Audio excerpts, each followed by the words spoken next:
Hey everyone, hopefully you're having a good day. My name's Andy. My channel's Finding Value. This one is what's the best advice you can give me as a 21-year-old man? Um, and the first one is bang as much as you can. Don't get trapped by the wrong woman, but take lots of calculated risks. Yeah, well, so I don't know what the context is of this, but if you're 21 years old, here's a couple of things that I would say if you're in your early 20s. Realize that you have no responsibilities right now. You can basically try whatever you want. And what I would try to do if I were to do it over again is I would see what you like doing and then find a job if you want to get a job in something that you really like doing that aligns, quote, with your highest values. And your highest values are things that you value the most. You wake up in the morning and you just do it. And it's not work, it's not anything. You just go out and you do it. If it's mountain bikes, then get a job that deals with mountain bikes. If it's something like fixing cars, then do something that deals with cars or whatever draws you to cars.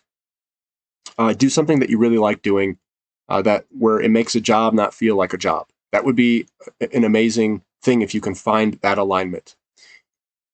Now, I would say that realize that women have a much shorter time frame than you do. They have their body, if they're going to have kids, basically they want to do that before 35 years old, maybe even before 30. So they really have to get their stuff together, and then they don't have much time after they get their stuff together to really have a kid and have it be a low risk kid. So if you want to have kids, I would suggest that I would get involved with a female that's probably younger than myself, maybe even 4 or 5 years, to give yourself a little bit more time to mature. And then they still have some time to, have a kid before 30. I'd say like 30 is kind of that cutoff. So you have to keep that in mind as well, because a lot of guys, they don't really think about that, and they don't know that there's like basically a hard stop at like 35. You get a much past 35, you have complications that just go vertical for females. So we got the job aspect, we got the relationship aspect. Now you better be very picky on who you choose as a partner, because if you're not picky, that can destroy you. I mean, absolutely destroy you if you get that wrong.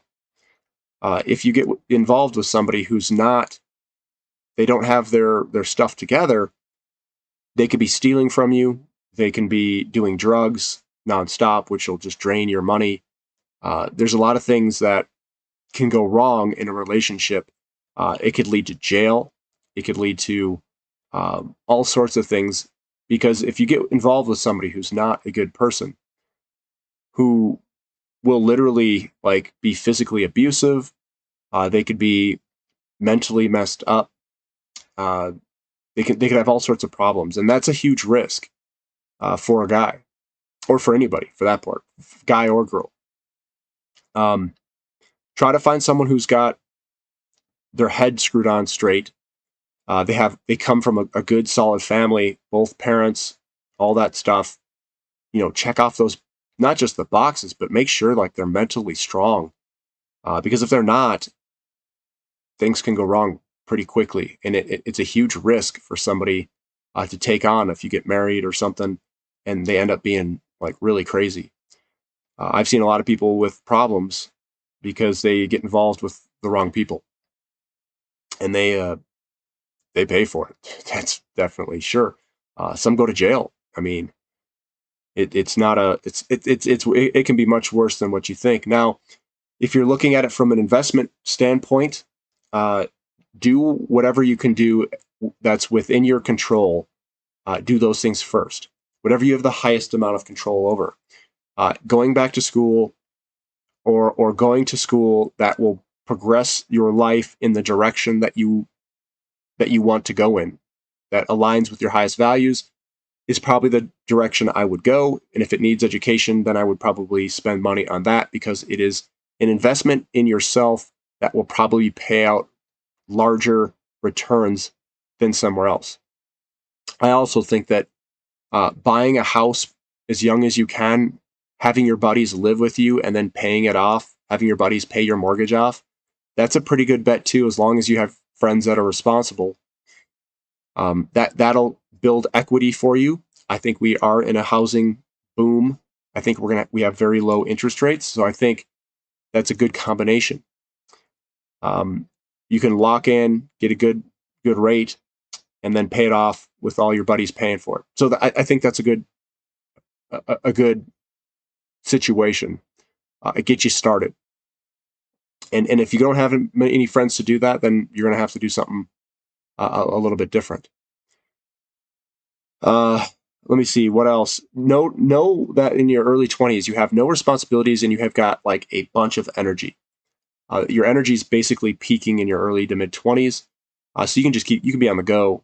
You can go work out in the morning, move an entire, help move somebody, like move from an entire apartment, and then fall asleep and wake up the next day and you're like, no big deal.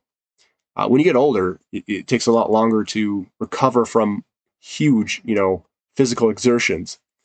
So keep that in mind as well. I mean, you can do a lot of physical things, and I would be doing a lot of physical things. I would go and make memories. Because you're not going to be able to do that when you're 50 years old or 60 years old. You might be. I just don't think you're going to be as able to do it.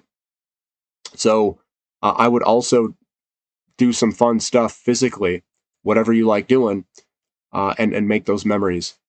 Because you're not. I think it's a little bit more difficult when you get older because you do something and you're like, man, I got to rest. Like this is crazy. If you're doing like a bunch of landscaping in a yard or whatever it is, you're going to have to take a day or two to recover. From an investment standpoint, I would take a lot of low risk bets. Physical metals, do the swapping game. If you haven't seen that, check out my video on it, where you're swapping things around based off of ratios. You can make a lot of money doing that, and it's kind of out of the system. So that's one thing I would look at. I would also, right now, I would be going into commodities and holding on in some of my money in some of the commodities and hold on there, just because of what I think is the best value. And what else? If I was 21 years old, yeah, I think that kind of sums up most of it.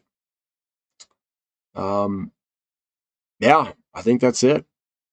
So, another good thing that I would do is I'd subscribe to the channel, get your friends to subscribe, and maybe learn some things here about investing and throw some money down and see what happens. If you guys like this content, give me a thumbs up. Subscribe to the channel if you haven't already. And thank you for listening. This is Finding Value.